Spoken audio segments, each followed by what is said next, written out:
Okay, okay. Good evening, students. So let's begin this chapter. So I will teach you this chemistry, okay, and here I will cover the following portions in the periodic table chapter. So in class 9, you have studied the periodic table chapter. I think you Yes, people sir. are COVID batch. Yes. So here, first of all, from ninth portion, you have studied the history of periodic table that I will explain you in detail. Then we will move to silent features of periodic table. Then we will move to periodicity and its cause, and we will have some sort introduction related to cell, atomic number, mass number, fundamental particle of atom, as well as valency. If time is left in today class, we will start a fifth point also, important physical properties of periodic table. Okay, and rest all Okay, thing we sir. will see in the next lecture.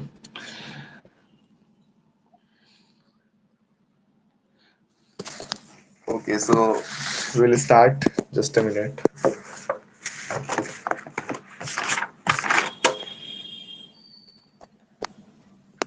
Okay, is my copy visible to you? Yes, sir. Okay. If not visible, then you can tell me. Okay, I will solve the issues. So periodic classification we will study. So you will get the lecture notes also. Okay. So my first question is that need of classification. So why we need to classify element? Any idea? Need of classification.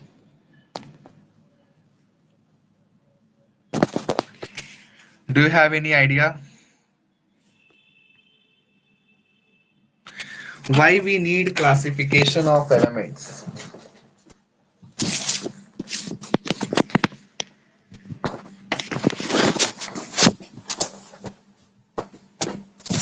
Okay, sorry, I also came. So I've already started a class.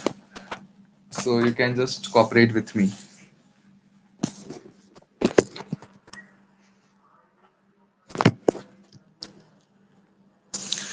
Okay, sorry. I hope my copy is visible to you.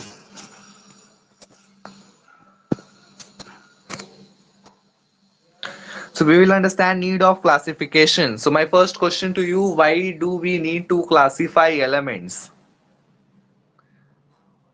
Elements को classify करने की क्या जरूरत थी? Periodic table बनाने की क्या जरूरत थी? Why we need to classify the elements? Any answer?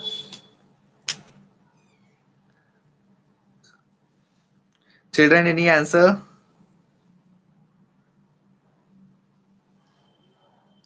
No, sir. Shaurya? Don't. Don't know? This is the reality of COVID batch student, isn't it? So need of classification. Why do we need to classify elements?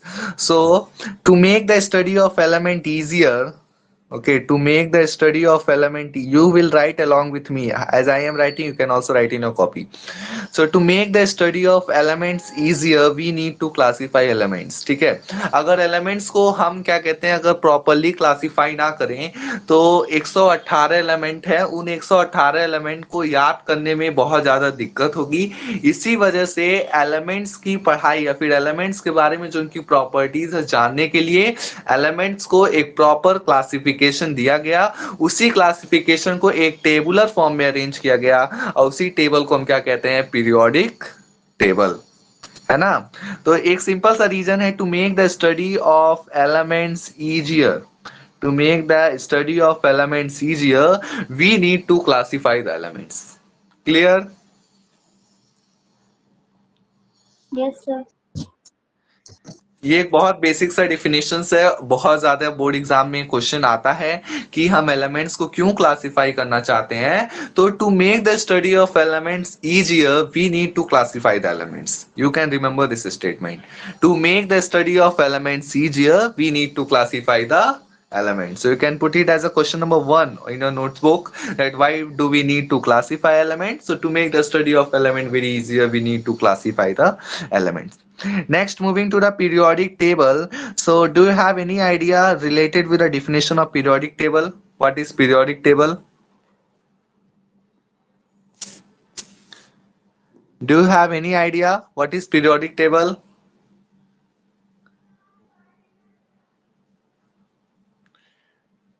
आप सब 9th पास हो ना? फहद तो periodic table क्या होता है?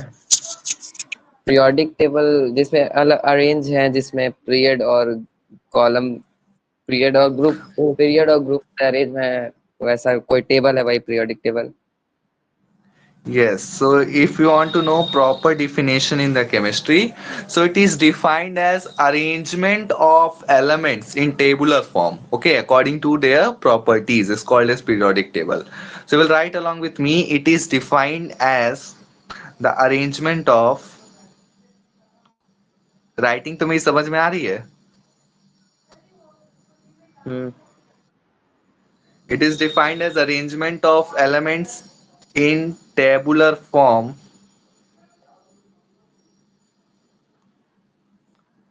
according to their properties. उनके properties के अकॉर्डिंग एलिमेंट्स को सेवरल ग्रुप्स और सेवरल पीरियड्स में क्लासिफाई किया गया है और उसी को एक टेबुलर फॉर्म में अरेंज कर दिया गया है। उसी को क्या कहते हैं? पीरियोडिक टेबल कहते हैं। So it is defined as the arrangement of elements in tabular form according to their properties. Clear? कोई डाउट यहां तक? नहीं। Okay, then moving to first classification. तो पहला क्लासिफिकेशन पीरियोडिक टेबल का कौन किया था? Any idea? डोबर्नियर। हाँ, डोविनियर से भी पहले एक साइंटिस्ट थे, लैवोशियर। तो लैवोशियर सबसे पहले साइंटिस्ट थे जो क्लासिफिकेशन ऑफ एलिमेंट्स किए थे। ये एलिमेंट्स को कैसे क्लासिफाई किए थे? ये एक क्लास ए बनाए थे, ठीक है, एक क्लास ए बनाए थे और एक क्लास बी बनाए थे। उस क्लास ए में क्या किए थे? ये मेटल्स डाल दिए थे और कुछ उस क्लास बी में क्या किए थे? नॉन मेटल्स डाल दिए थे। इनका क्लासिफिकेशन तो ये था, लेकिन ये क्लासिफिकेशन फेल हो गया। कब जब मेटलॉइड्स की डिस्कवरी हो गई, ठीक है, मेटलॉइड्स की डिस्कवरी हो गई और नोबल गैसेस की डिस्कवरी हो गई, तो जो लैवोशियर क्लासिफिकेशन था वो फेल हो गया। क्योंकि ये सिर्फ दो क्लास बनाए थे, एक क्लास तो था वो मेटल था, एक क्लास नॉन मेटल्स था। वो भी नहीं सही था, इन्होंने सारी प्रॉपर्टी एलिमेंट्स की नहीं जानी थी। कुछ नॉन मेटल्स को भी मेटल्स में डाल दिए थे और कुछ मेटल्स को नॉन मेटल्स में डाल दिए थे। तो इस वजह से इनका क्लासिफिकेशन फेल्ड हो गया था। तो ये लैवोशियर पहले साइंटिस्ट थे। ये जितने भी उस समय एलिमेंट डिस्कवर हुए थे उनको एक क्लास ए और क्लास बी में क्लासिफाई किए थे।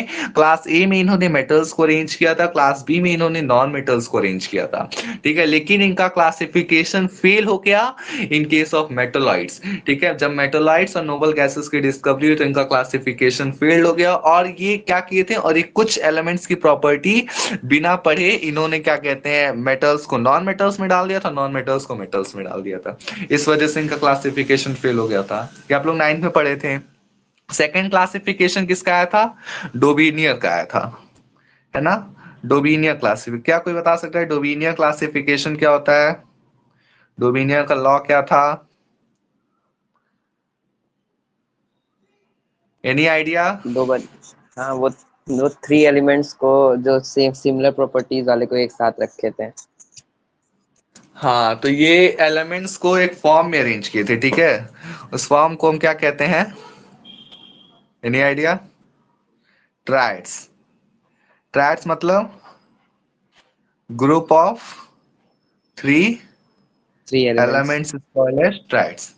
तो और इनका ये पहला पॉइंट इनका ये था कि एलिमेंट्स को 3 के फॉर्म में अरेंज किए थे।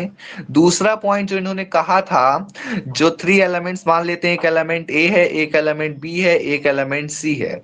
तो इन्होंने कहा जो ए का मास है और बी सी का मास है, जो उसका एवरेज आएगा वो बी का मास होगा। मतलब ए प्लस सी, ए का मास और सी का मास अपॉन 2, एवरेज मास तो आता होगा जो मैथ में होता है, ठीक है, जो आएगा वो बी का मास होगा, ठीक है। ये एलिमेंट्स को जिसकी सिमिलर प्रॉपर्टी आती है उनको 3 एलिमेंट्स के फॉर्म में अरेंज किए थे। उस ग्रुप को हम क्या कहते हैं, ट्राइड्स कहते हैं। ठीक है। उन्होंने ये भी कहा था कि जो एटॉमिक मास होगा मिडिल एलिमेंट का, जो वो ऑलमोस्ट इक्वल होगा arithmetic mean of the mass of other 2 elements. ठीक है। इसमें मैं इनके डोबिनिया का एक एग्जांपल देता हूं, लिथियम, सोडियम और पोटेशियम। लिथियम का मास क्या होता है? Any idea? अच्छा, एटॉमिक नंबर क्या होता है लिथियम का? 3 okay, so its mass is 7। 6 mass of 7 potassium, mass of potassium is 39. So let's check according to his formula, lithium plus potassium का जो अर्थमेटिक मीन आएगा वो सोडियम के इक्वल होगा। तो 7 plus 39 divided by 2 is equal to 23, isn't it? और sodium का मास भी 23 होता है। तो इन्होंने एलिमेंट्स को ऐसे अरेंज किया था। ठीक है। इनका जो पहला पॉइंट था, इन्होंने एलिमेंट्स को 3 ग्रुप में अरेंज किया था। ठीक है। और उस ग्रुप को हम क्या कहते हैं, ट्राइड्स कहते हैं। उन्होंने ये भी कहा था mass of middle element was equal to arithmetic mean. Okay, arithmetic mean of other 2 elements. ठीक है। Arithmetic mean of other 2 elements, जो उनके मास होंगे उसका जो आधा होगा दोनों को ऐड करने पे, वो बीच वाले एलिमेंट्स का मास। लेकिन इनका भी जो लॉ था वो फेल हो गया था। कोई reason?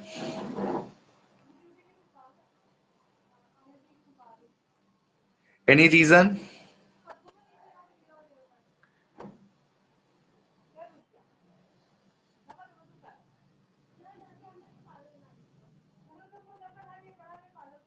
Any reason do you have? ये जो 3 एलिमेंट ले रहे होंगे उसमें, मतलब कोई 3 एलिमेंट भी अगर ले लें तो शायद मतलब ना हो, ऐसा कोई reason. Okay, so let us listen. Merit मतलब क्या होता है? जो उनकी अच्छाइयां थी। ठीक है, उसको मेरिट कहते हैं केमिस्ट्री के लैंग्वेज में। तो जो इनका मेरिट था, जो इन्होंने एक काम अच्छा किया था, ये जो प्रॉपर्टीज इन्होंने जिस प्रॉपर्टी के हिसाब से उन्होंने अरेंज किया था उस प्रॉपर्टी को हम मास कहते थे। ये इनकी अच्छी प्रॉपर्टी। इनका डी मेरिट क्या था कि मतलब इनका जो लॉ था वो फेल क्यों हुआ? ये कुछ ही ट्रायड्स बना पाए थे, ओनली फ्यू ट्रायड्स वे गिवन। ठीक है, ये कुछ ही ट्रायड्स बना पाए थे पहला। और उस समय जितने भी एलिमेंट्स हुए थे उस समय 63 एलिमेंट डिस्कवर हुए थे, लेकिन ये इन्होंने सिर्फ फ्यू एलिमेंट्स को ट्रायड के फॉर्म में डाल पाया था। ठीक है, यही इनका डीमेरिट था। और सेकंड डीमेरिट क्या था? ये जो ट्रायड था, ये जो इनका लॉ था, लॉ वाज नॉट फॉलोड। ठीक है, लॉ वाज नॉट फॉलो। अगर जो इनका ट्रायड ये जो कई सारा दिए भी थे उनके में ये लॉ फॉलो नहीं हो रहा था। इसी वजह से इनको जो डोबिनियस क्लासिफिकेशन था उसको फेल किया गया। ये सब आप लोग 9th में पढ़ चुके हैं। मैं just I am giving a short introduction. ठीक है। थर्ड लॉ क्या आया था? न्यूलैंड्स। या Newlands law of Octave.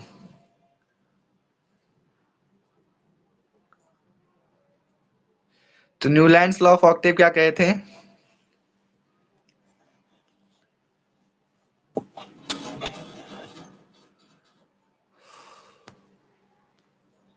Any idea? 8 elements को अरेंज किए थे इंक्रीजिंग ऑर्डर में एटॉमिक मास के। या 8 एलिमेंट्स को नहीं अरेंज किए थे उन्होंने। एलिमेंट्स को, पहला इनका जो पॉइंट है, उन्होंने एलिमेंट्स को इंक्रीजिंग ऑर्डर ऑफ एटॉमिक मास से अरेंज किया था। ठीक है, इंक्रीजिंग ऑर्डर ऑफ एटॉमिक मास से इन्होंने अरेंज किया था। ठीक है। और वो ये भी कहे थे जो पहला एलिमेंट है और जो 8वां एलिमेंट है उसकी प्रॉपर्टी सेम होगी। जैसे कि एक गाने में जो पहले म्यूजिकल नोट चलता था ना, सा रे गा मा पा धा नी। ठीक है, फिर से सा आ जाता था। तो जो पहला एलिमेंट और जो 8वां एलिमेंट होगा उसकी प्रॉपर्टी सेम होगी। इनके हिसाब से ये था। तो इन्होंने, इनका मैं आपको पीरियोडिक टेबल लिख देता हूँ। Hydrogen, lithium, beryllium, boron, carbon, nitrogen, oxygen, फिर फ्लोरीन आता था, फिर यहाँ क्लोरीन आता था, यहाँ सोडियम आता था, मैग्नीशियम ऐसे आता था। ये इनका पीरियोडिक टेबल था। ठीक है। तो यहाँ पे देख सकते हो जो पहले एलिमेंट की प्रॉपर्टी होगी वो उसके एट्थ एलिमेंट के प्रॉपर्टी से मैच करेगी, जैसे कि म्यूजिकल नोट में पहले एलिमेंट की प्रॉपर्टी उसके 8वें एलिमेंट की प्रॉपर्टी से मैच करती है। लेकिन इनका भी क्लासिफिकेशन फेल हो गया, क्यों? क्योंकि जब कैल्शियम के बाद जितने भी एलिमेंट्स थे उन पे ये लॉ फॉलो नहीं हुआ, क्योंकि वो सारे एलिमेंट्स क्या कहते हैं, हैवी एलिमेंट्स थे। और जो इनका जो लॉ था वो लाइट एलिमेंट्स के लिए फॉलोड था। किसके लिए? लाइट एलिमेंट्स मींस जिसका जो वेट हो वो कम हो, ठीक है। और लेकिन इनका लॉ हैवी एलिमेंट्स के लिए फॉलो नहीं हुआ, इसी वजह से इनका लॉ फेल हो गया। एक और रीजन था क्यों इनका लॉ फेल हुआ, because of discovery of noble gas. जब नोबल गैस की डिस्कवरी हो गई तब तो इनका लॉ एकदम ही फेल हो गया। इसी वजह से न्यूलैंड्स लॉ ऑफ ऑक्टेव को फिर नहीं माना गया। फिर से एक नया लॉ आया, उस लॉ का क्या नाम था? Mendeleev. Okay, Mendeleev periodic law. Reality अगर देखा जाए तो मेंडलीव पीरियोडिक लॉ को एक बहुत बेसिस माना गया है, फिर भी okay, Mendeleev periodic law. Just I'm giving a short revision of class 9th, which you already know. Okay, तो मेंडलीव पीरियोडिक लॉ क्या था?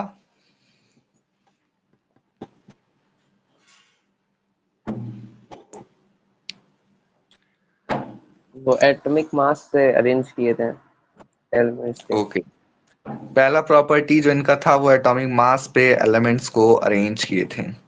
मेनली पीरियोडिक लॉ ये कहता है कि जो physical and chemical properties of elements होती हैं, ठीक है, जो फिजिकल और केमिकल प्रॉपर्टी ऑफ एलिमेंट होती हैं, they are periodic function of atomic mass.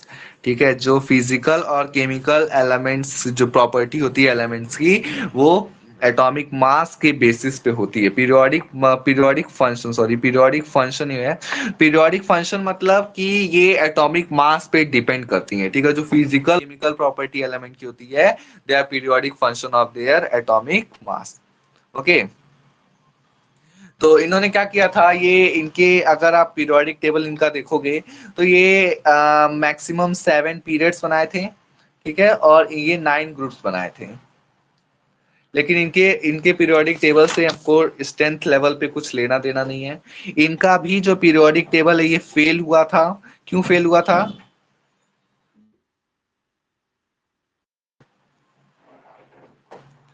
Any reason?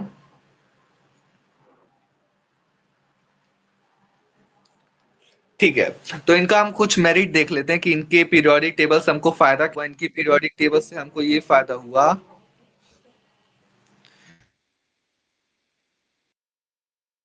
जो इनकरेक्ट एटॉमिक मास था उसको हम करेक्ट कर पाए, ठीक है। जो इनकरेक्ट एटॉमिक मास था उसको हम करेक्ट कर पाए। क्यों? क्योंकि ये एलिमेंट्स को इंक्रीजिंग ऑर्डर ऑफ एटॉमिक मास से अरेंज किए थे, और जो एलिमेंट्स की एटॉमिक मास गलत थी उसको हम प्रेडिक्ट कर पाए, उसको सही कर पाए, ठीक है।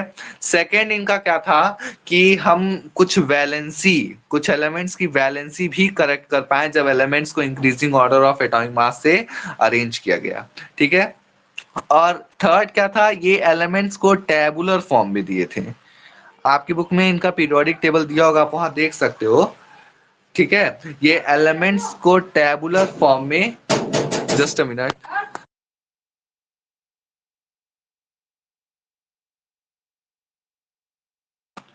ओके, तो ये एलिमेंट्स को टेबुलर फॉर्म में अरेंज किए थे। ये हमारा सबसे बड़ा इनका मेरिट था कि एलिमेंट्स को ये टेबुलर फॉर्म में अरेंज किए थे। इनका डीमेरिट क्या था कि ये हाइड्रोजन को 2 प्लेस पे रखे थे, एक तो ग्रुप नंबर 1 में रखे थे, एक ग्रुप नंबर 17 में रखे थे। ये इनका पहला डीमेरिट था। सेकेंड क्या था, ये आइसोटोप्स का पोजिशन नहीं बता पाए थे। आइसोटोप्स क्या होता है?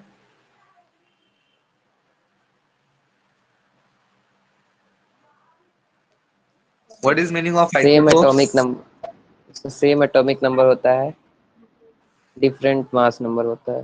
Okay okay, good. So isotopes मतलब जिसका एटॉमिक नंबर सेम हो, मास नंबर डिफरेंट, उसी को आइसोटोप्स कहते हैं। तो आइसोटोप्स का पोजीशन ये नहीं डिफाइन कर पाए थे, ठीक है। इनका दूसरा डीमेरिट था। तीसरा डीमेरिट क्या था? कि जो इंक्रीजिंग ऑर्डर ऑफ एटॉमिक मास था ना, वो स्ट्रिक्टली फॉलो नहीं हुआ था। वो स्ट्रिक्टली फॉलो नहीं हुआ था मतलब क्या कहते हैं, वो अरेंज तो किए थे इंक्रीजिंग ऑर्डर, लेकिन कई जगह ये हुआ था जो हायर एटॉमिक मास था उसको पहले डाल दिए थे लोअर एटॉमिक मास से। इसी वजह से इनका डीमेरिट बन गया था कि इंक्रीजिंग ऑर्डर ऑफ एलिमेंट्स को अरेंज नहीं कर पाए थे प्रॉपरली। स्ट्रिक्टली इनका जो लॉ था ये अपने पीरियोडिक टेबल में फॉलो नहीं कर पाए थे। और एक और इनका डीमेरिट है पीरियोडिसिटी। कोई पीरियोडिसिटी मतलब बताएगा?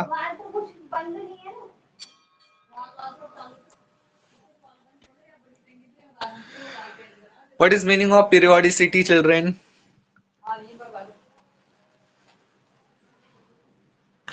Periodicity means appearance of a property after regular interval of time। जैसे कि कुछ समय बाद, जैसे कि आप पीरियोडिक टेबल देखते होगे ना, ग्रुप नंबर 1 है और ये मान लेते हैं ग्रुप नंबर 18 है, तो आप ग्रुप नंबर 1 से जब ऐसे जाओगे फिर ग्रुप नंबर 1 पे आओगे, तो जो ग्रुप नंबर 1 के पहले एलिमेंट की प्रॉपर्टी होगी वो दूसरे एलिमेंट की प्रॉपर्टी से मैच होगी, फिर उसके नीचे नीचे सारा मैच होता जाएगा। तो पीरियोडिसिटी मतलब appearance of similar property after regular interval of time. ठीक है, appearance of similar property after regular interval of time is called as periodicity. तो इन्होंने पीरियोडिसिटी तो इन्होंने बना दिया था, increasing order of atomic mass arrange किया था, लेकिन ये इसका रीजन नहीं दे पाए थे। ये इसका रीजन नहीं दे पाए थे कि एलिमेंट्स को increasing order of atomic mass arrange किए और प्रॉपर्टी सिमिलर आ रही है कुछ कुछ समय बाद। उसका रीजन नहीं दिए थे क्यों प्रॉपर्टी सिमिलर आ रही है। तो जो इनका डीमेरिट्स था यही मॉडर्न पीरियोडिक टेबल में काम आया और एक एक हिस्ट्री डेवलप हुई जो कि मॉडर्न पीरियोडिक टेबल नाम से जानी जाती है। और मॉडर्न पीरियोडिक टेबल कौन दिया था? मूसले, हेनरी मूसले। अगर इसका रियलिटी बताया जाए तो मॉडर्न पीरियोडिक जो लॉ है वो सिर्फ मोस्टली दिए थे। ठीक है, सिर्फ मॉडर्न पीरियोडिक लॉ मोस्टली दिए थे। जो टेबल अरेंजमेंट था ये नील्स ब्रो दिए थे। आप इसका नाम एटॉमिक स्ट्रक्चर में पढ़े होगे, नील्स ब्रो थियरी, 9th में। ठीक है, तो अगर देखा जो मॉडर्न पीरियोडिक लॉ क्या है कि फिजिकल और केमिकल प्रॉपर्टी जो एलिमेंट्स की है वो periodic function of their atomic number है। ठीक है, जो एलिमेंट्स की फिजिकल और केमिकल प्रॉपर्टी है they are periodic function of their atomic number. ये मोस्टली क्या किए थे ना, it is not in your syllabus even though I am telling, ये एक एक्सपेरिमेंट किए थे। ठीक है, मोस्टली एक्सपेरिमेंट, उस मोस्टली एक्सपेरिमेंट से ये पता चला था कि जो एटॉमिक मास है, ठीक है, एटॉमिक मास से भी अच्छा एक और फंडामेंटल पार्टिकल है। ठीक है, एक और फंडामेंटल प्रॉपर्टी है, उसी प्रॉपर्टी का नाम इन्होंने एटॉमिक नंबर दिया था। और एटॉमिक नंबर देने के बाद इन्होंने अपना लॉ भी प्रपोज किया था कि जो फिजिकल और केमिकल प्रॉपर्टी ऑफ एलिमेंट है वो periodic function of their atomic number है। और यही सजेशन लेके जो नील्स ब्रो साइंटिस्ट थे इन्होंने एलिमेंट्स को मॉडर्न पीरियोडिक टेबल के फॉर्म में अरेंज किया। ठीक है, मॉडर्न पीरियोडिक टेबल के फॉर्म में अरेंज किया और उसी टेबल को आज हम स्टडी करते हैं। ठीक है, मॉडर्न पीरियोडिक टेबल में अगर मैं शॉर्ट इंट्रोडक्शन दूं तो there are 7 periods, isn't it? 7 periods and there are 18 groups. I think you know this, 7 periods and 18 groups. Any doubt? So let us start now our 10th portion. This is 9th portion. Sorry. So any doubt till here? No. So before starting the 10th portion, from 9th portion you should remember the definition of periodic table. Okay.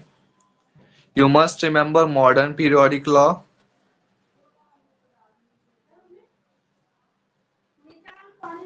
Okay. Then we can start the 10th portion. This year I have told you the history. Okay. So let's move to the salient features of modern periodic table.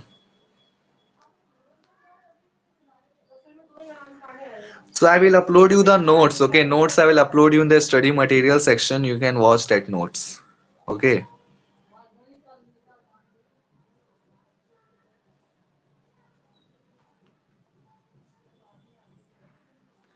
So salient features of modern periodic table. Salient features मतलब कोई जानता है?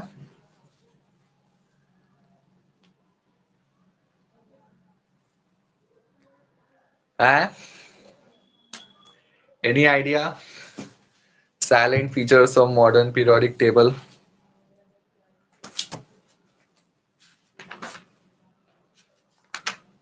Okay, let me explain you. Please take one periodic table or take your own textbook, okay, and see the periodic table. अगर periodic table की बात करें तो आपको पता होगा पीरियोडिक टेबल्स में ब्लॉक होते हैं. पहला ब्लॉक एस ब्लॉक, दूसरा ब्लॉक पी ब्लॉक, तीसरा ब्लॉक डी ब्लॉक, चौथा F block. So I will just explain you. ये जो पोर्शंस होता है, ठीक है, ये जो पोर्शन है पीरियोडिक टेबल का, इसको एस ब्लॉक कहते हैं. ये जो पूरा पोर्शन है इसको पी ब्लॉक कहते हैं. ये जो पोर्शन है डी ब्लॉक कहते हैं. और ये जो नीचे एक्स्ट्रा एलिमेंट्स रहते हैं उनको एफ ब्लॉक कहते हैं. Please open your periodic table. It is given in your textbook. I don't have text. So this block is called as S block. This block is called as D block. This block is called as F block. And this is F. Any problem here? There are 4 blocks: S block, P block, D block, F block. इतने में कोई दिक्कत? No. Okay. Then coming to group. What is group? Vertical columns are called as group. Okay. Vertical और horizontals में आप लोग को काफी दिक्कत होगा remember करने. So these is called as verticals. These is called as horizontals. Okay. So vertical columns are called as groups. Vertical columns are called as groups. Okay. So there are 18 groups in modern periodic table, as you already know. Group number 1 is called as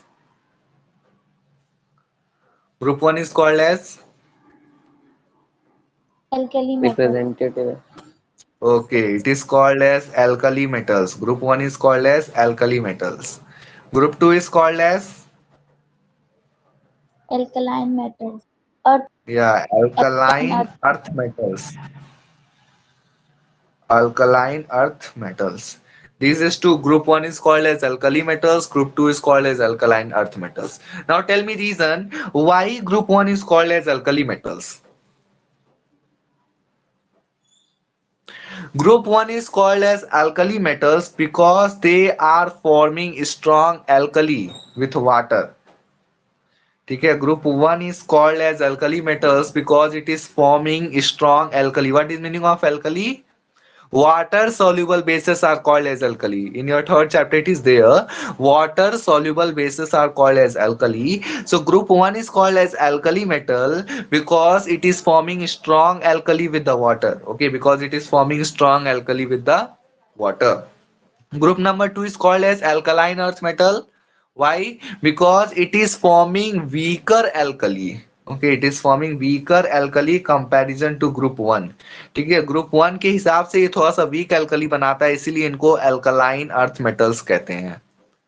Okay? यहाँ तक कोई doubt? Group 1 और group 2 में क्यों इसको कहते हैं? ये अल्कली मेटल्स है. इसको क्यों अल्कली मेटल्स कहते हैं? क्योंकि ये स्ट्रॉन्ग अल्कली वाटर के साथ बनाता है. ये गिव रीजंस क्वेश्चंस में आता है, इसलिए इसको क्लियरली नोटिफाई करिए. अल्कलाइन अर्थ मेटल्स है, उनको वीकर अल्कली बनाते हैं कंपैरिजन टू ग्रुप 1, इसलिए उनको अल्कलाइन अर्थ मेटल्स कहा जाता है. Any problem? No. sir. Okay. Let us come to group number 3 to 12. So group number 3 to 12, when I talk, group number 3 to 12 is called as transition elements. Have you heard the name transition elements? Okay. Why it is called as transition elements? They are generally metals. Okay. Why it is called cell transition elements?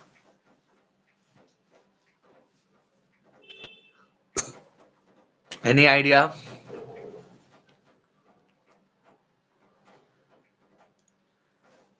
Why it is called as transition elements? Okay, I will tell you the reason. Because two outermost cells are complete. Okay, two outermost cells are incomplete. Outermost shell मतलब पता है ना, एक nucleus होता है, मान लेते हैं एक दो सेल है, तो इसका ये जो आउटरमोस्ट सेल है ये भी इनकम्प्लीट रहेगा, और जो उसके अंदर वाला एक और सेल है वो भी इनकम्प्लीट रहेगा। तो इसी वजह से ट्रांजिशन एलिमेंट्स को आप क्लास 11th में आओगे तो इसकी डिटेल स्टडी करोगे। ट्रांजिशन एलिमेंट्स को ट्रांजिशन एलिमेंट्स क्यों कहते हैं, क्योंकि जो टू आउटरमोस्ट शेल होता है एलिमेंट का वो इनकम्प्लीट होता है, इसलिए इसको परफेक्ट नाम दिया गया है ट्रांजिशन एलिमेंट्स। इसका मतलब two outermost shells are incomplete. Okay, यहाँ पे इसके बारे में डिटेल में जाने की जरूरत नहीं है, 10th स्टैंडर्ड में इसका कोई वास्ट नहीं है। Group number 13 is called as boron family. Why? इसका तो एक सिंपल सा रीजन है, बोरॉन फैमिली क्यों बोरोन कहते इज हैं, द क्योंकि जो first member of because group. Boron is the first element in that group.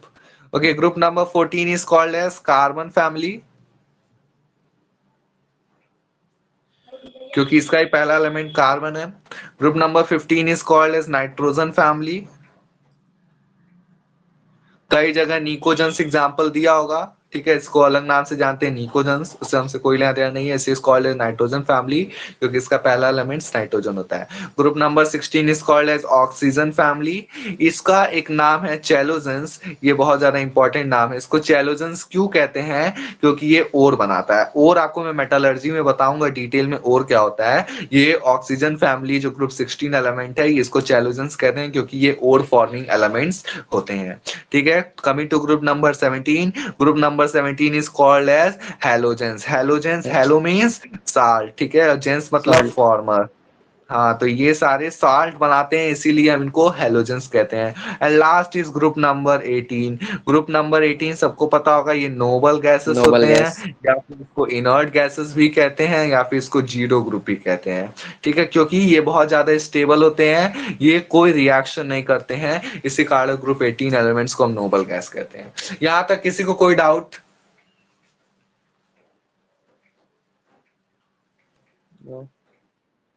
Board exam में यहां से भी क्वेश्चन आते हैं गिव रीजंस के, इसलिए मैं इसको बहुत डिटेल में बताया। ठीक है, अब आते हैं इन ग्रुप्स को कैसे ब्लॉक में डिवाइड किया गया है। तो जो ग्रुप नंबर 1 में भी आपको बताया, जो एल्कली मेटल्स होता है, जो ग्रुप नंबर 2 होता है, ये एस ब्लॉक में जाता है। ठीक है, ग्रुप नंबर 3 से ग्रुप नंबर 12 में, ठीक है, ये डी ब्लॉक में जाता है। ग्रुप नंबर 13 से ग्रुप नंबर 18 में ये पी ब्लॉक में जाता है। आप अपने पीरियोडिक टेबल में देखो, वो क्लियरली नोटिफाई किया है। ठीक है, लेकिन ग्रुप नंबर 3 में, एक minute, periodic table, wait I will show you periodic table. We are having in our books. Okay, wait wait,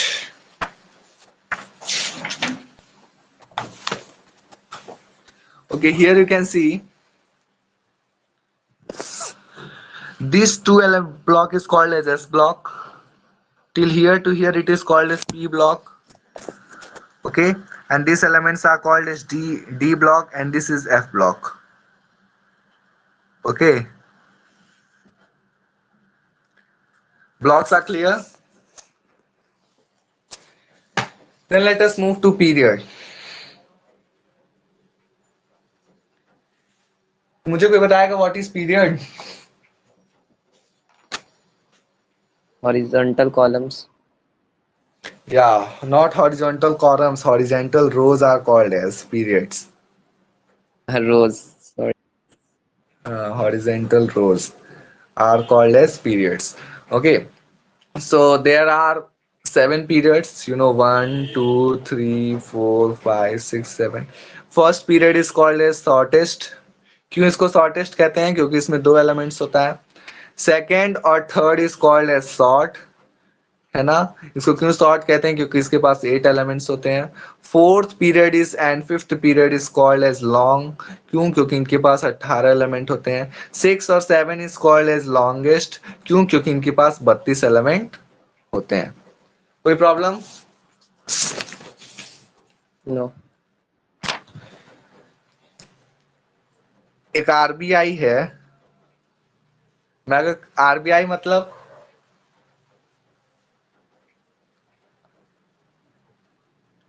कोई आइडिया?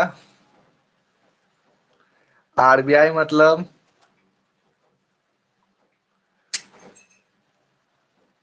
राम बार इलाज। ओके, ये कॉन्सेप्ट पढ़ के जाइए जो मैं आरबीआई दे रहा हूं, कई ज्यादा मार्क्स स्कोर होंगे। रिप्रेजेंटेटिव एलिमेंट, रिप्रेजेंटेटिव एलिमेंट क्या होता है?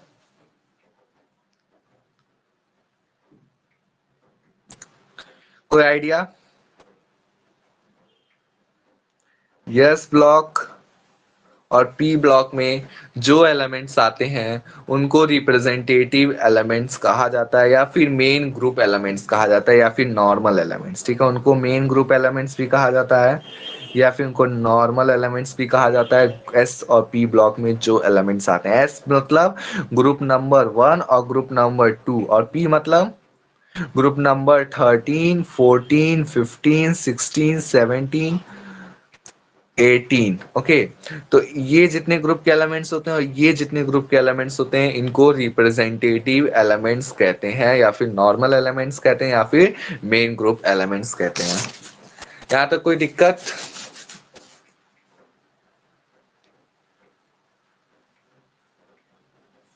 नो। एक क्वेश्चन आप लोग करिए।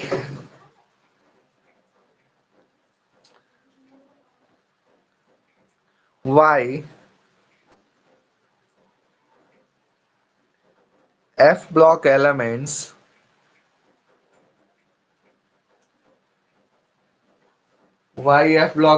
are shown in the bottom of periodic table? Just give me answer. 2 minute time I'm giving you. Just solve this question. Why F block elements are shown in the bottom of periodic table?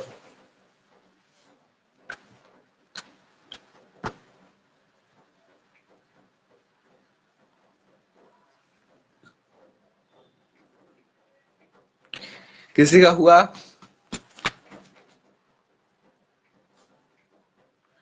I'm giving you 30 second time. जो F block elements होते हैं उनको bottom of periodic table में क्यों दिखाते हैं? उससे पहले मैं एक और इंफॉर्मेशन दे देता हूं। ठीक है, अगर देखा जाए तो 59 एटॉमिक नंबर से 71 एटॉमिक नंबर और 90 एटॉमिक नंबर से 103 एटॉमिक नंबर, ठीक है, ये जो इसको कहते हैं लैंथेनाइड्स। सर आप लोग को ये इंफॉर्मेशन पता होगी, लैंथेनाइड, और इस एलिमेंट्स को कहते हैं एक्टिनाइड। यही एफ ब्लॉक एलिमेंट्स होते हैं। तो इन एलिमेंट्स को क्यों bottom of the periodic table में दिखाया जाता है? क्या इसका कोई रीजन है? इनकी प्रॉपर्टीज सबसे अलग होती है तो। प्रॉपर्टीज सबसे अलग नहीं होती। प्रॉपर्टी तो ग्रुप 3 की जो प्रॉपर्टी होती है वही इनकी भी प्रॉपर्टी होती है।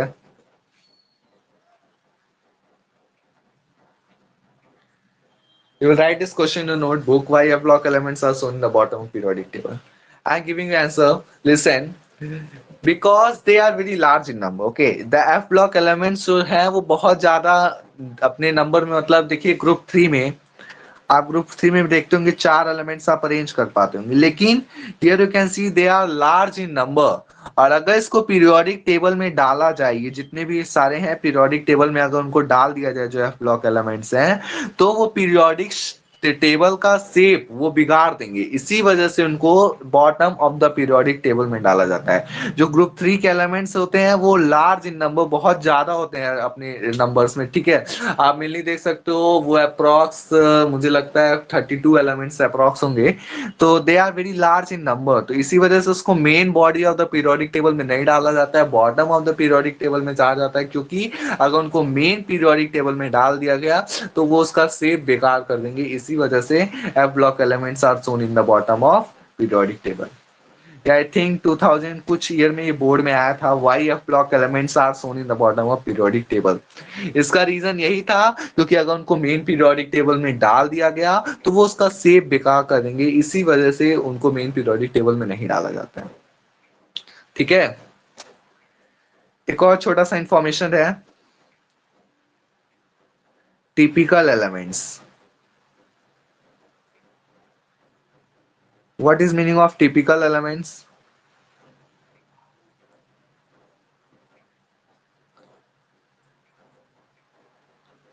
तो जो थर्ड पीरियड के एलिमेंट होते हैं, ठीक है, जो थर्ड पीरियड के एलिमेंट होते हैं, थर्ड पीरियड के एलिमेंट मतलब sodium, magnesium, magnesium, aluminium, silicon, aluminium. ठीक है, फास्फोरस, सल्फर, क्लोरीन, ये जो थर्ड पीरियड के एलिमेंट होते हैं इन्हीं को टिपिकल एलिमेंट्स कहते हैं. क्यों टिपिकल एलिमेंट्स कहते हैं? क्योंकि ये अपने ग्रुप की जो प्रॉपर्टी होती है उसको समराइज करते हैं. मतलब अगर आप इन एलिमेंट्स की प्रॉपर्टी पढ़ लिए ना, तो उसके नीचे जितने भी एलिमेंट्स उसके ग्रुप में आते हैं उसकी प्रॉपर्टी, आधी से अधिक प्रॉपर्टी आप अपने आप जान जाओगे. तो इसीलिए इन एलिमेंट्स को टिपिकल एलिमेंट्स कहते हैं, क्योंकि ये अपने ग्रुप की प्रॉपर्टी को समराइज करते हैं. यहां तक क्लियर? यस। ये सारी बहुत बेसिक्स इंफॉर्मेशन थी जो आप लोग को शायद ऑलरेडी पता हो.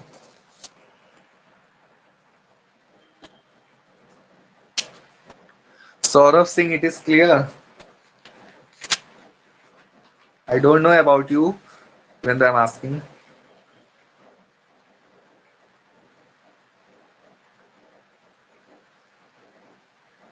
If you have problem in speaking, you can write it in the chat section. Yes or no.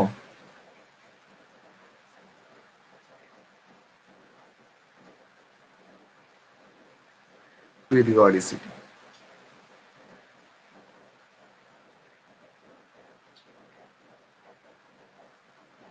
Now we are going to discuss important terms. Mic issue. Okay, okay, okay, no problem. Mic issue. So if you have any problem, you can raise your hand. Okay. So I am going to discuss now important terms related with periodic table. Okay. Till here, if you have any doubt, you can ask.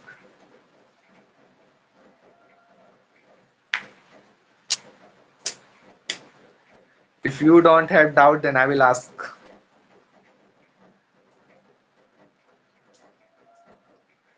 Saurabh, Syota, Saurya. If you have any doubt, you can ask. No till here, no doubt. Okay, then I should ask some question. Okay. Okay.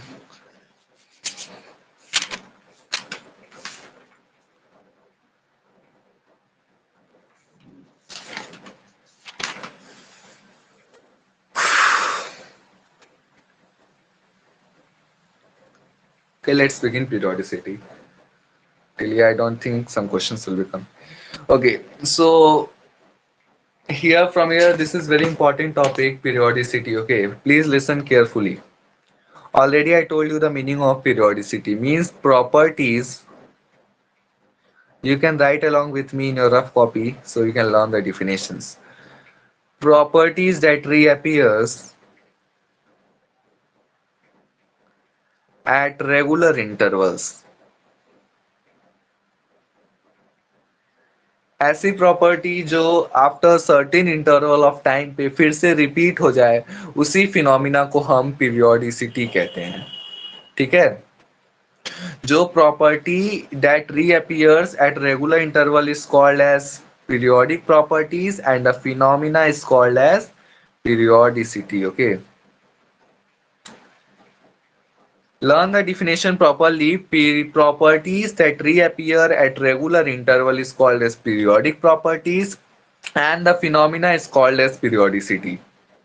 Okay, properties that reappear at regular interval is called periodic property and the phenomena is called as periodicity. Repeat me. Okay, this is a theory concept you should learn. Properties that reappear at regular interval is called as periodic property and phenomena is called as periodicity. Okay, repeat the definition, anyone? Properties that reappear at regular interval is known as periodicity. This phenomenon is known as periodicity. Yeah. The properties that reappear at regular interval is called periodic properties. Okay, is called periodic properties. Is called periodic properties, and the phenomena is called as periodicity. Cause of periodicity. Can you tell me what is cause of periodicity? Why periodicity is happening?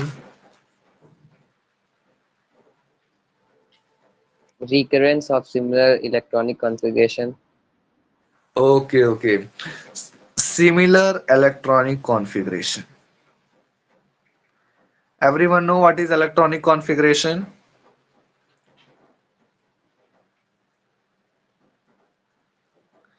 What is meaning of electronic configuration? In ninth class in atomic structure chapter, it has been discussed. Similar electronic configuration means same number of electron in outermost shell. Electronic configuration means distribution of electron in Electron, KLMN cell, isn't it? different cells. Yeah, distribution of electronic elements is called as electronic configuration. Suppose I am asking you the electronic configuration of calcium. So how you will do? Calcium atomic number is 20. So KLMN 28. 2882. Yeah, 2882. So if I'm asking with respect to sodium 11, 288, 281. sorry, 281. Okay, so distribution of electron in element cell is called as electronic configuration. If I'm asking potassium K plus, then how distribution will be there? 288. Okay, 288. Very good. One electron have been donated. Okay, then cause of periodicity is clear because of appearance of same number of electron in outermost shell.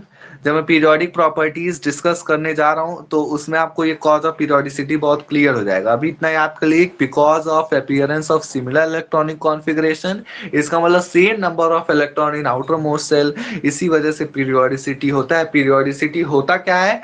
Properties that reappear at regular interval is called periodic property, phenomena is called as Periodic periodicity. properties. इसका reason क्या है? Reason ये है similar electronic configuration का appearance, मतलब same number of electron in outermost shell. Okay.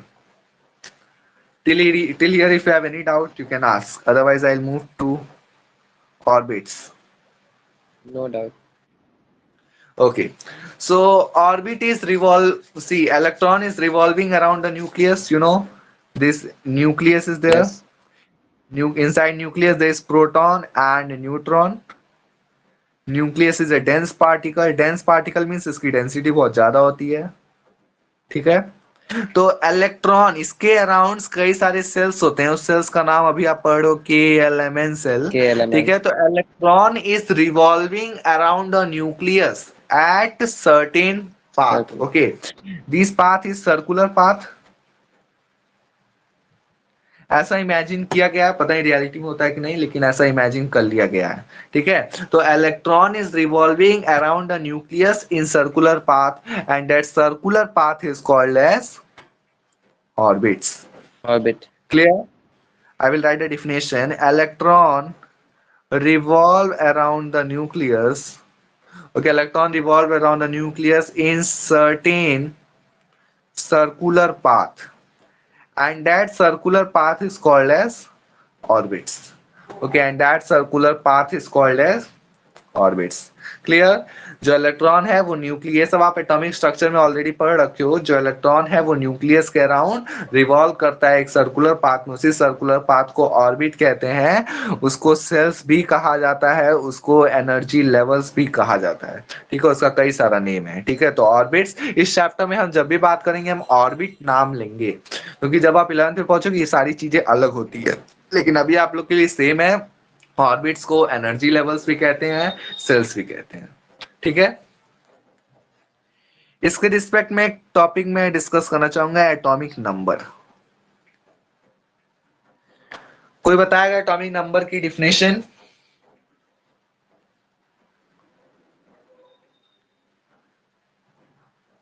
Number of electron present in element. Okay, number of electron present in an atom is called as atomic number. जैसे कि sodium, इसमें 11 electron होते हैं तो इसका atomic number 11. ठीक है. Magnesium, इसमें 12 इलेक्ट्रॉन होते हैं, इसका एटॉमिक नंबर 12. एटॉमिक नंबर को हम जब भी डिनोट करेंगे अपने केमिस्ट्री में तो उसका स्टैंडर्ड सिंबल है जेड. ठीक है, उसका कैपिटल स्टैंडर्ड Z. सिंबल क्या है? जेड. ओके, ये जेड किसके इक्वल होता है? नंबर ऑफ प्रोटॉन के इक्वल होता है. ठीक है, और नंबर ऑफ इलेक्ट्रॉन के इक्वल होता है. सेकेंड पॉइंट इसके रिस्पेक्ट में मैं बात करना चाहूंगा, दैट इज मास नंबर. क्या किसी को पता है मास नंबर क्या होता है?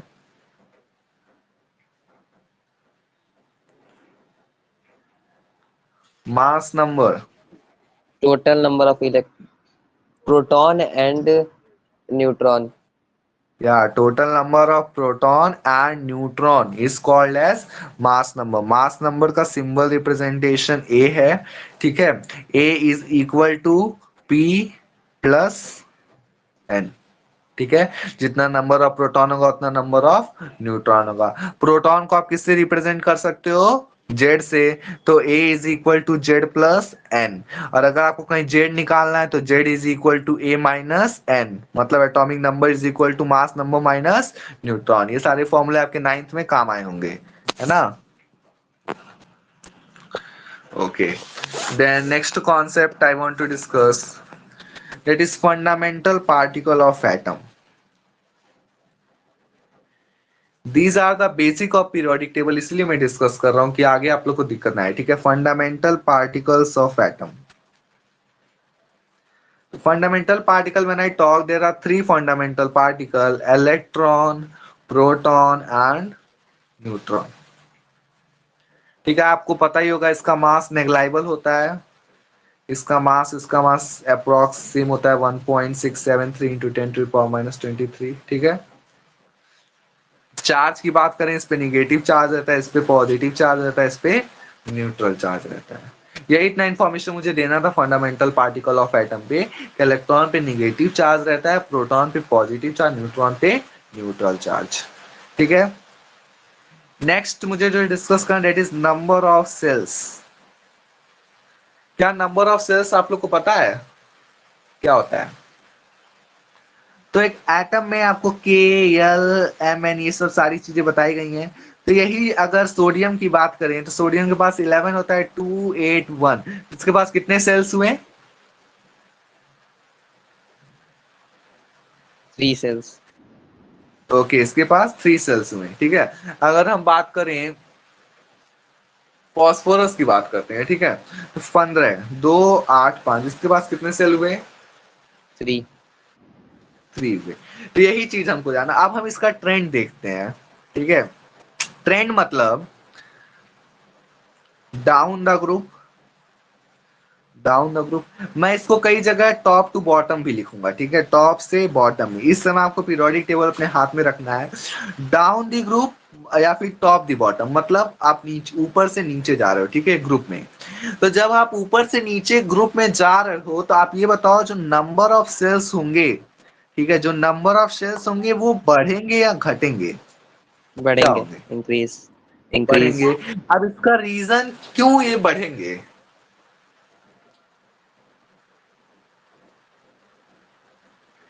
ये इंक्रीज होंगे डाउन द ग्रुप या फिर टॉप से bottom, number of shells increase होंगे. इसका रीजन क्या है, ये क्यों इंक्रीज होंगे? Because of addition of electron. ठीक है, because of addition of electron number of shells down the group जब आप जाओगे तो ये इंक्रीज होंगे. ठीक है, अक्रॉस अ पीरियड. अगर मैं अक्रॉस अ पीरियड बात करूं या फिर मैं इसको बोलूंगा लेफ्ट से राइट में, तो आप बताओ जो नंबर ऑफ सेल्स होंगे वो इंक्रीज होंगे या फिर डिक्रीज होंगे या फिर कांस्टेंट होंगे? लेफ्ट टू राइट डिक्रीज होंगे. Left to right number of shells constant रहेंगे. अच्छा, नंबर ऑफ सेल्स हाँ. कांस्टेंट रहेंगे. हाँ, ये देखो, मैं आपको एग्जांपल दिखाता हूँ. सोडियम, मैग्नीशियम, पीरियड नंबर 3 की मैं बात कर रहा हूँ. ठीक है, sodium, magnesium, aluminium, silicon, phosphorus, sulphur, chlorine, argon. इसका एटॉमिक नंबर 11, 12, 13, 14, 15, 16, 17, 18। इसका इलेक्ट्रॉनिक कॉन्फ़िगरेशन करोगे 281, कितने सेल्स हुए? 3। 3। इसका इलेक्ट्रॉनिक कॉन्फ़िगरेशन को 282, कितने सेल हुए? 3। इसका इलेक्ट्रॉनिक कॉन्फ़िगरेशन 283, कितने सेल्स? 3। इसका 284, 3 सेल। इसमें इसका करोगे 3 सेल, इसका करोगे 3 सेल, इसका करोगे 3 सेल, इसका करोगे 3 सेल। तो ये बताओ, जब आप अक्रॉस ए पीरियड जा रहे हो, लेफ्ट से राइट में जा रहे हो, आप लेफ्ट से राइट में जा रहे हो, तो नंबर ऑफ सेल बढ़ रहा है कि घट रहा है कि कांस्टेंट है? तो नंबर ऑफ सेल्स जो कांस्टेंट। हमारा है वो क्या होता है? कांस्टेंट होता है। ठीक है। इससे आपको एक और बात पता लगती है, अगर आपको इलेक्ट्रॉनिक कॉन्फ़िगरेशन दिया, जैसे आपको कैल्शियम का इलेक्ट्रॉनिक कॉन्फ़िगरेशन 2881 दिया गया, क्या आप इससे बता सकते हो कि कौन से पीरियड से बिलोंग करता है?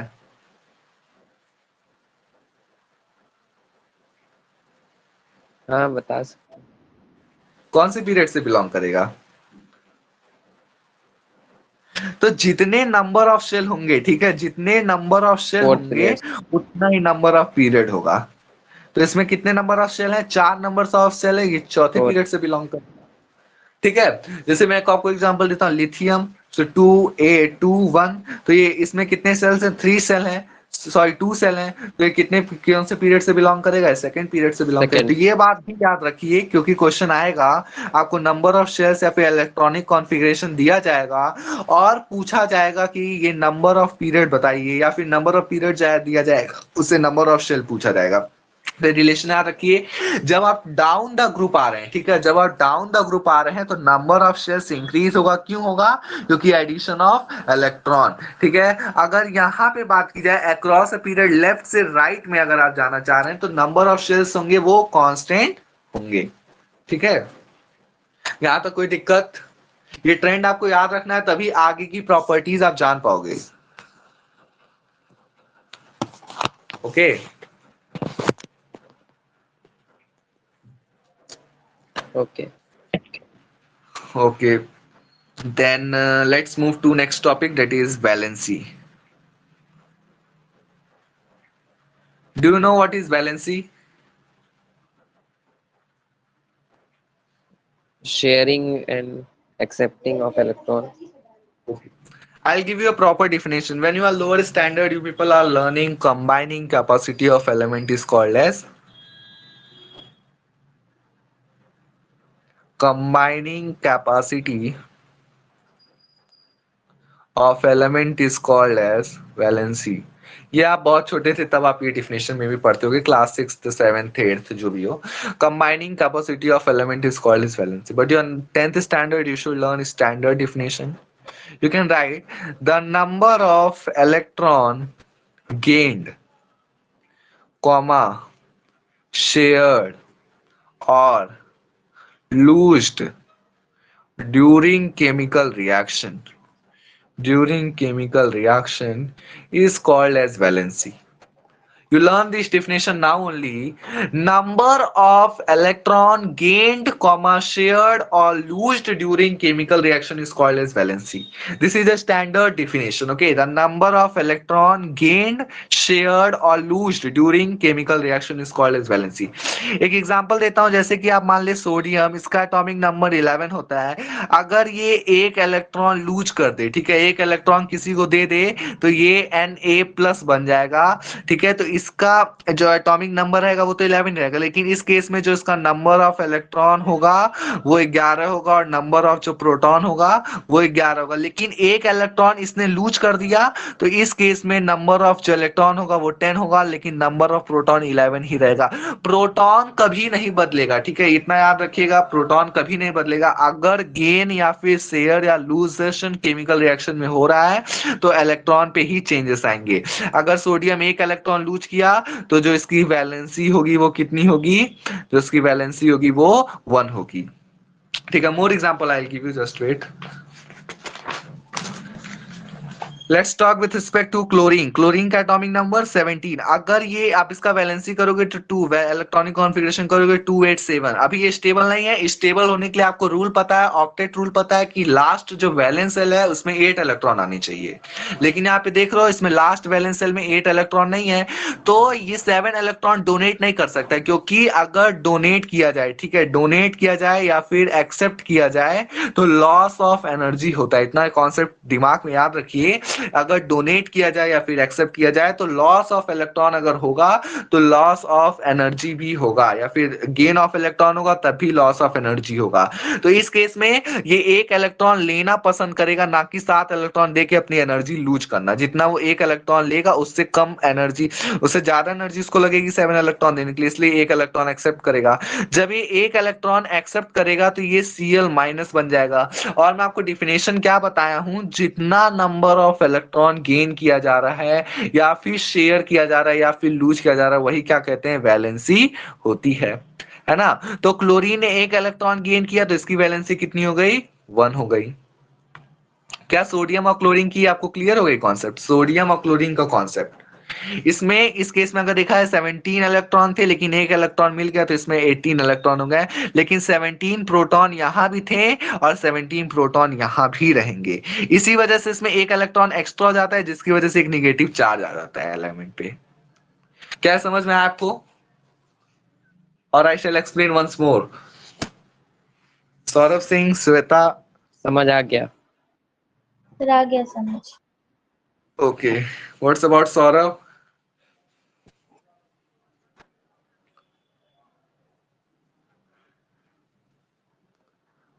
Once more, okay, I will explain you once more. Try to understand the concept.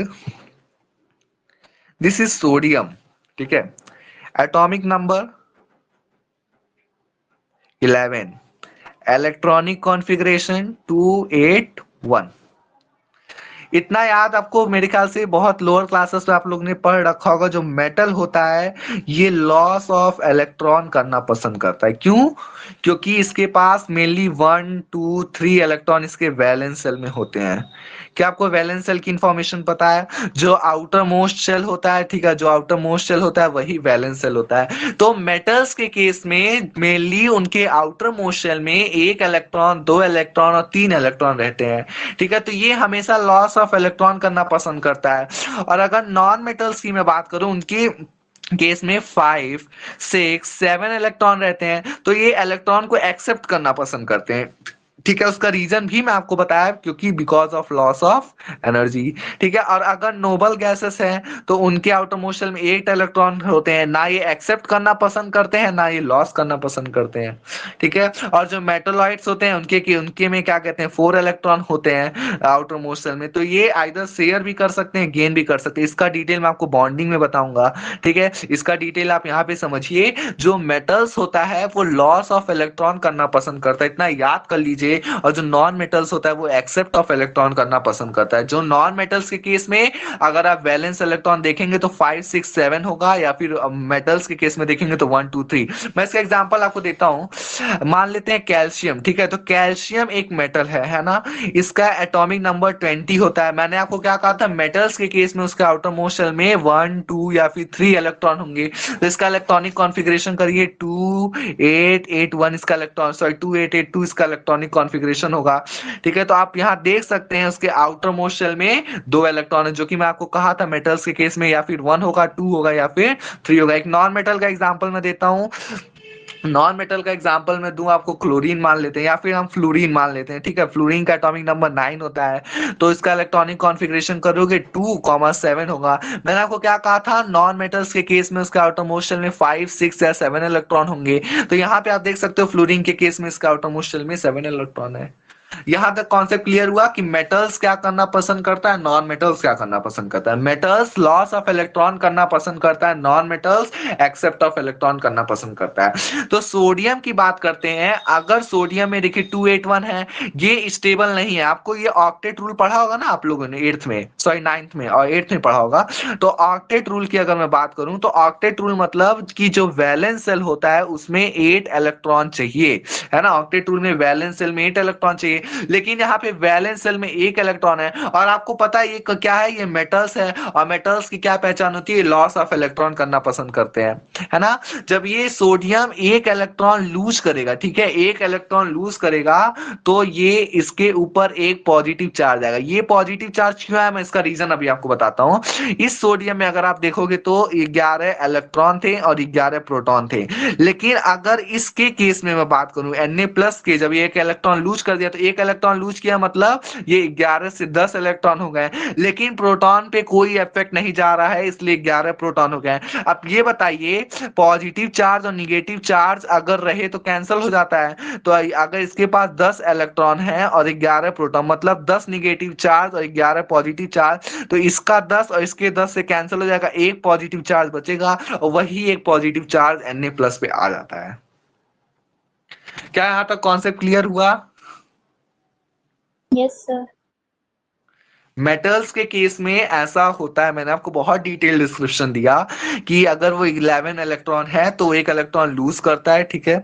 Okay, Saurabh also clear. So 10 electron क्या कहते हैं, वो उसके पास आता है, और एक पॉजिटिव चार्ज एक्स्ट्रा होने की वजह से सोडियम के ऊपर एक पॉजिटिव चार्ज आ जाता है। यही केस मैं आपको क्लोरीन के एग्जाम्पल में बताता हूँ। इसका इलेक्ट्रॉनिक कॉन्फ़िगरेशन 287 होता है, इसका एटॉमिक नंबर 17 होता है, तो इसके पास 7 इलेक्ट्रॉन होंगे। ये देखिए नॉन मेटल का केस है, मतलब ये इलेक्ट्रॉन को एक्सेप्ट करना चाहेगा। अगर इसकी बात करें, इलेक्ट्रॉन को एक्सेप्ट करना चाहेगा, तो इसके पास 7 इलेक्ट्रॉन है, एक इलेक्ट्रॉन एक्सेप्ट करना चाहेगा, तो जब आप इसको एक इलेक्ट्रॉन दोगे तो ये Cl- बनेगा। इस पे निगेटिव चार्ज क्यों आया मैं आपको बताता हूँ। यहाँ पे 17 प्रोटॉन था, तो 17 इलेक्ट्रॉन से 18 इलेक्ट्रॉन हो गया, लेकिन प्रोटॉन पे कोई इफेक्ट नहीं गया, तो 17 प्रोटॉन। इस केस में आप बताइए, पॉजिटिव चार्ज कम है, निगेटिव चार्ज ज्यादा है। कितना निगेटिव चार्ज ज्यादा है, एक निगेटिव चार्ज ज्यादा है, तो वही क्लोरीन पे माइनस आ जाता है, ठीक है। और इसकी वैलेंसी, अब वैलेंसी की मैं बात कर रहा था, वैलेंसी मतलब मैं आपको क्या बताया था, नंबर ऑफ जो इलेक्ट्रॉन होते हैं शेयर्ड होते हैं, गेन्ड होते हैं और लूज्ड होते हैं, उसी को वैलेंसी कहते हैं। तो इस केस में ये कितना इलेक्ट्रॉन इसको गेन हो रहा है, एक इलेक्ट्रॉन गेन हो रहा है, तो इसकी वैलेंसी कितनी हो जाएगी, 1 हो जाएगी। इस केस में इसको कितना इलेक्ट्रॉन लूज कर रहा है, तो एक इलेक्ट्रॉन लूज कर रहा है, तो इसकी वैलेंसी 1 हो जाएगी। अब मैं आपको एक और कॉन्सेप्ट में अभी आपसे तुरंत क्वेश्चन पूछ रहा हूँ, आप मैग्नीशियम का मुझे बताओ, ठीक है, आप मुझे मैग्नीशियम का बताओ, आप मुझे सल्फर का बताओ, दोनों का वैलेंसी बताओ तुरंत। और इस स्टेप से करना है, जिस स्टेप से मैं आपको समझाया हूं उस स्टेप से आप करिए, आपको कॉन्सेप्ट क्लियर होगा। मैग्नीशियम और सल्फर का मुझे बताइए। मैग्नीशियम का 2 होगा, ओके,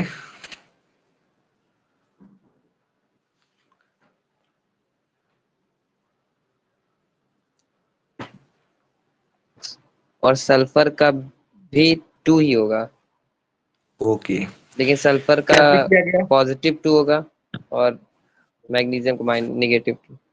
चीज बता दूं, जब आप वैलेंसी लिखोगे तो उस पर पॉजिटिव और निगेटिव कुछ नहीं लिखोगे। अगर आप रेडिकल्स की बात कर रहे हो तो ही आप पॉजिटिव 2 लिखोगे, पॉजिटिव निगेटिव 2 लिखोगे।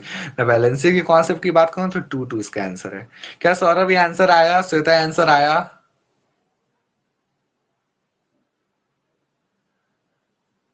अगर आंसर नहीं आया, आई विल डिस्कस।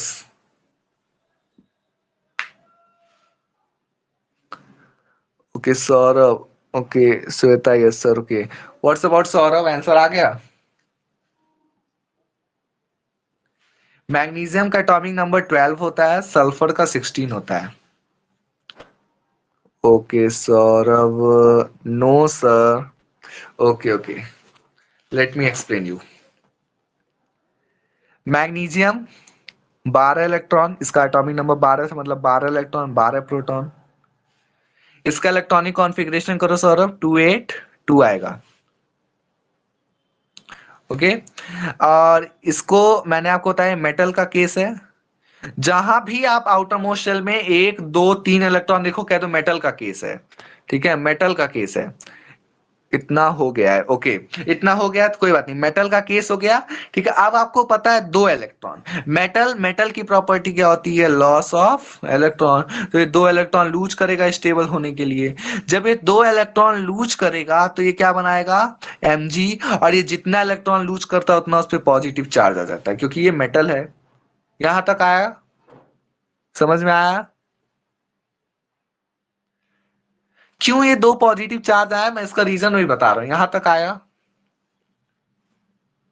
ओके, क्यों? देखिए अब यहाँ पे 12 इलेक्ट्रॉन था, 2 इलेक्ट्रॉन लूज कर दिया, कितना इलेक्ट्रॉन बचा? 10 इलेक्ट्रॉन बचा। 12 प्रोटॉन था, प्रोटॉन पे कोई इफेक्ट नहीं गया। अब ये बताओ 10 इलेक्ट्रॉन है, 12 प्रोटॉन है, पॉजिटिव चार्ज ज्यादा है, कितना ज्यादा है? 2 पॉजिटिव चार्ज ज्यादा है, तो वही 2 प्लस इस पे आ गया चार्ज, सिंपल। मैं आपको डिटेल में बता रहा हूँ क्योंकि पीरियोडिक टेबल में बहुत हेल्प करेगा आपको, इस वजह से मैं इस पे इतना टाइम दे रहा हूँ। ठीक है, एक और एग्जांपल मैंने सल्फर लिया था। ठीक है, उसमें 16 होता है, 16 इलेक्ट्रॉन और 16 प्रोटॉन उस केस में होता है। ठीक है, तो सल्फर की जब मैं बात करूँ तो इसका इलेक्ट्रॉनिक कॉन्फ़िगरेशन आप करोगे 286 होगा। अब 6 आ गया मतलब आप तुरंत पहचान गए नॉन मेटल का केस है ना, ये तुरंत नॉन मेटल का केस है। नॉन मेटल का केस है मतलब ये हमेशा गेन ऑफ इलेक्ट्रॉन करेगा। ये गेन ऑफ इलेक्ट्रॉन करेगा तो इस पे 2 इलेक्ट्रॉन ऐड होंगे तभी ये 8 होगा, क्योंकि हमको ऑक्टेट रूल से पता है उसका आउटर मोस्ट शेल में 8 इलेक्ट्रॉन होने चाहिए।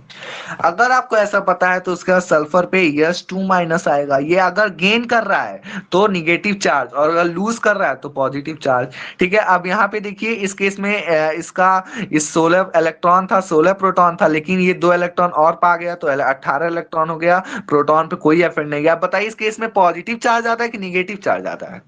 इस केस में निगेटिव चार्ज आ रहा है, इसलिए इस पे 2 माइनस, कितना ज्यादा है? 2, 2 ज्यादा है, इसलिए 2 माइनस इस पे आ गया।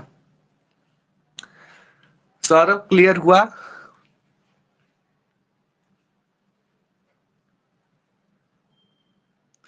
Is it clear?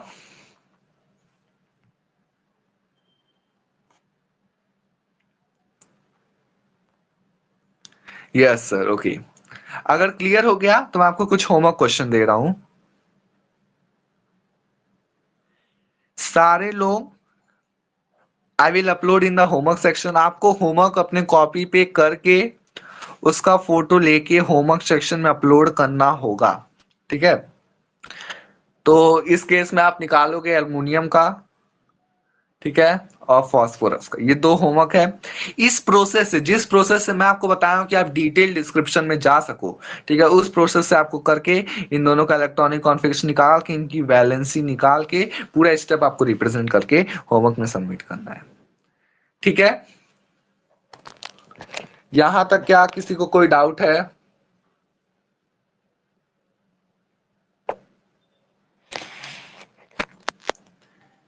अगर कोई डाउट नहीं है तो हम ट्रेंड ऑफ वैलेंसी पे जाते हैं।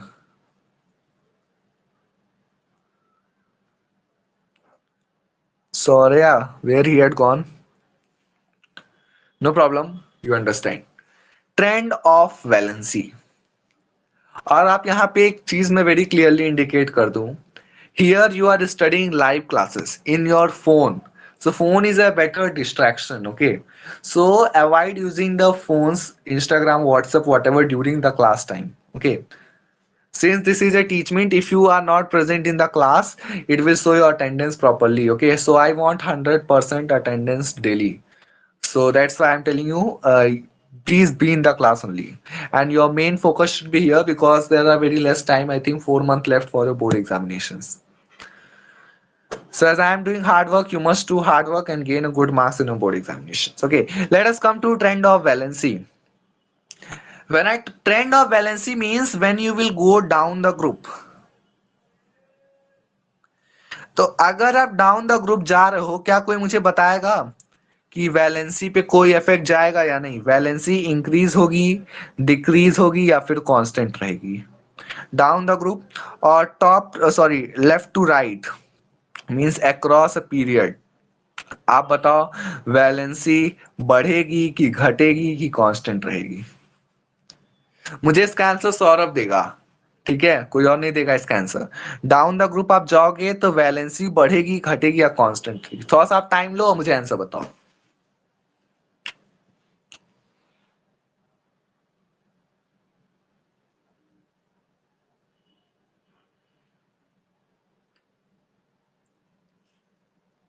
श्वेता, नहीं मैं The Shweta only no. constant. Okay, very good. तो अगर आप डाउन दी ग्रुप जाओगे, sir try to understand the concept. अगर आप डाउन दी ग्रुप जाओगे ना तो वैलेंसी आपकी कांस्टेंट रहेगी, ये ना इंक्रीज होगी ना डिक्रीज होगी, ठीक है? वैलेंसी आपकी कांस्टेंट रहेगी। मैं आपको इसका एग्जांपल बताता हूँ। आप ग्रुप नंबर 1 पे ले लीजिए, ठीक है। ग्रुप नंबर 1 के एलिमेंट्स आपको याद होने चाहिए। हाइड्रोजन, ये आपका होमवर्क है, मैं अभी और भी होमवर्क दूंगा, इसको आप क्लियरली नोटिफाई करिएगा।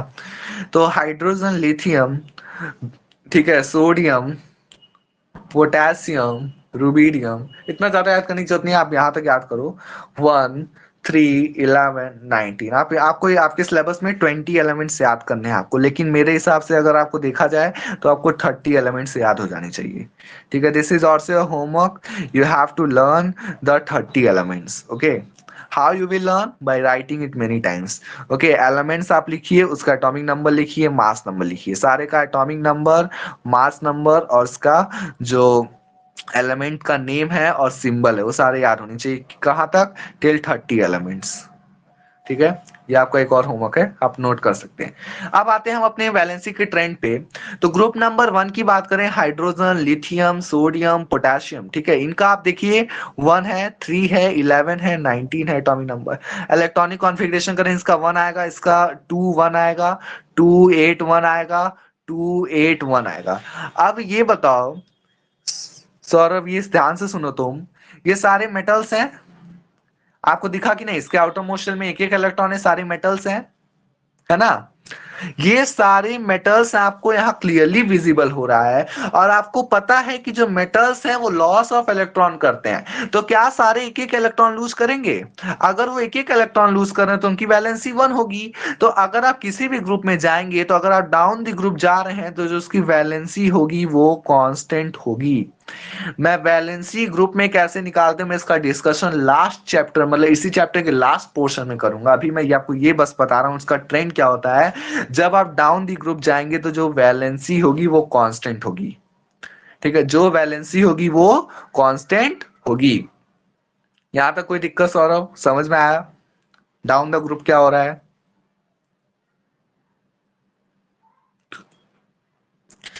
अगर इतना भी नहीं क्लियर है तो आप बताइए, आई will discuss. Trend of valency down the group, आप क्या कर रहे हो? डाउन द ग्रुप आपकी वैलेंसी कांस्टेंट हो रही है ना।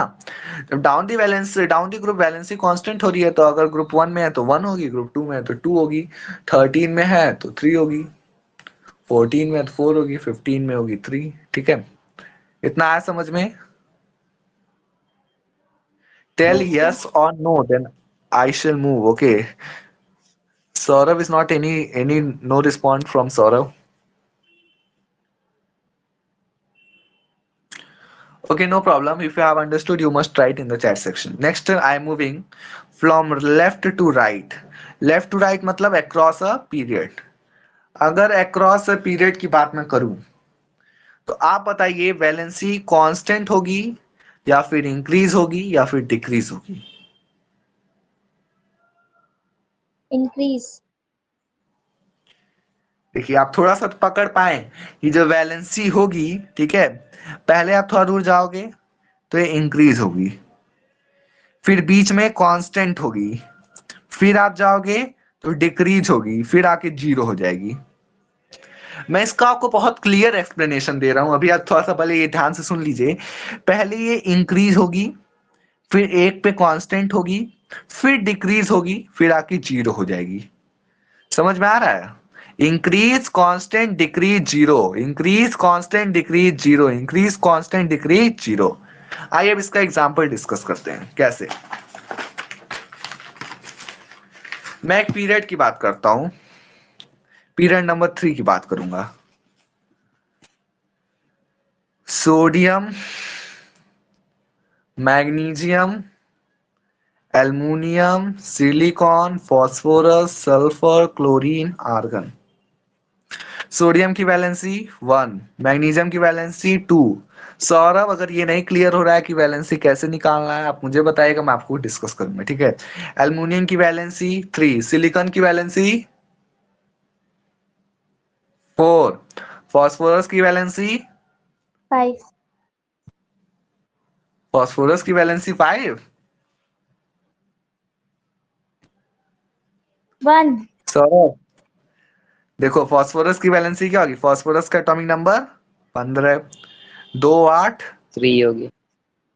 5, ठीक है। ये नॉन मेटल है, ये इलेक्ट्रॉन को एक्सेप्ट करना चाहेगा, ठीक है, तो कितने इलेक्ट्रॉन एक्सेप्ट करेगा कि स्टेबल हो जाए, 3 इलेक्ट्रॉन एक्सेप्ट करना चाहेगा, तो इसकी वैलेंसी 3 हो गई। सल्फर की वैलेंसी 2, क्लोरीन की वैलेंसी 1, आर्गन की वैलेंसी 0। क्या आपको दिख रहा है? Increase, constant, decrease, 0। क्या आपको दिखा जो मैं आपको ट्रेंड बता रहा था? Increase, constant, decrease, 0।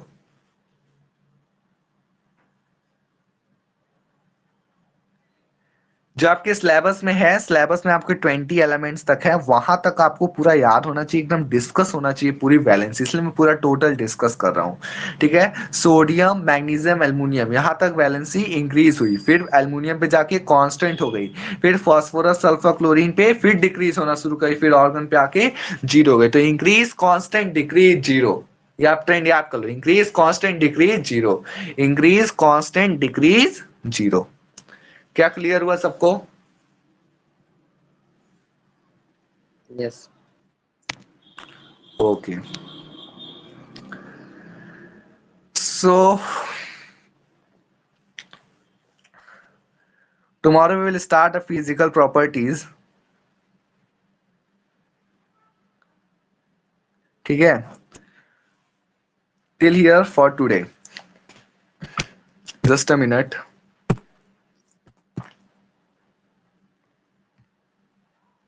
Okay, so here you can see this is the content which I have to discuss in this chapter. Okay, so I have to discuss, I have already discussed 1, 2, 3, and 4. 4 topics today I have completed. Tomorrow I will start important physical properties, atomic size, ionization energy, electron affinity, electronegativity in metallic and non-metallic character. If there is tomorrow my class will be there, I will discuss these all topics. Okay. Now if you have any doubt, you okay. shall discuss with me.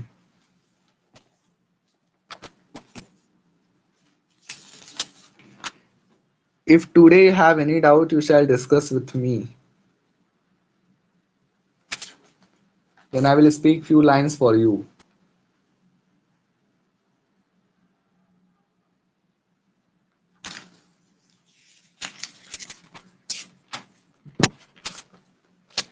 No doubt.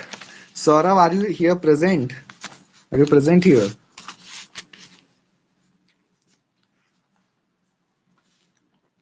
Saurav, are you present here?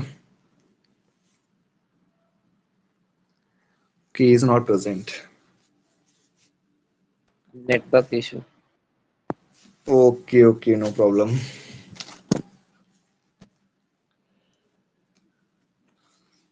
So I think your first term examination has completed. अब pre codes आ रहे हैं। Percentage of first term, बहुत बेकार। कितना?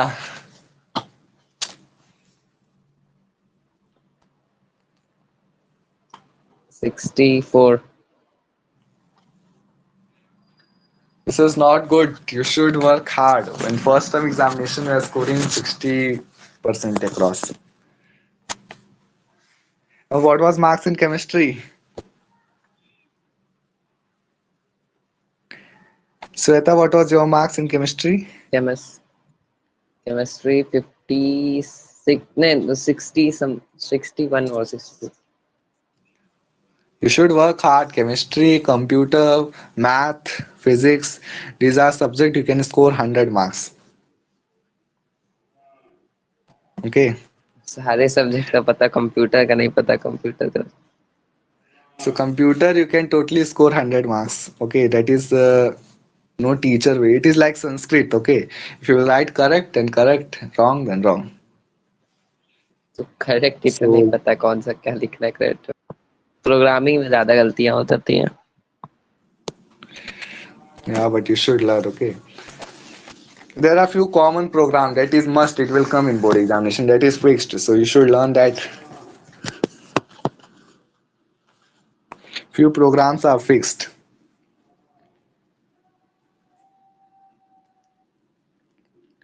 So Sweta, what was about your marks in chemistry?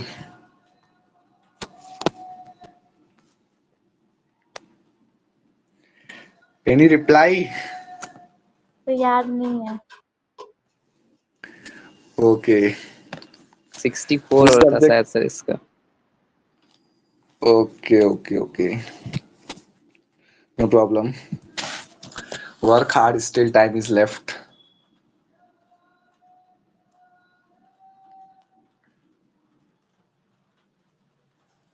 Okay few lines for you एक डब्बा मिठाई एक डब्बा मिठाई रिजल्ट के बाद उसके घर पहुंचानी है किसके घर कोई है आप लोग के नेबर्स। पास किसी हाँ एक डब्बा मिठाई रिजल्ट के बाद उसके घर पहुंचानी है कभी हम उसके थे आज दुनिया हमारी दीवानी है thank you will meet you tomorrow thank you sir. Okay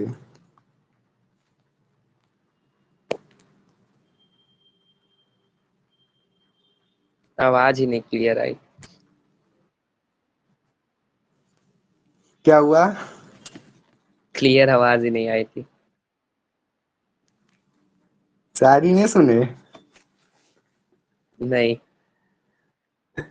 सुन लो फिर से एक डब्बा मिठाई रिजल्ट के बाद उसके घर पहुंचानी है एक डब्बा मिठाई रिजल्ट के बाद उसके घर पहुंचानी है कभी हम उसके थे आज दुनिया हमारी दीवानी है थैंक यू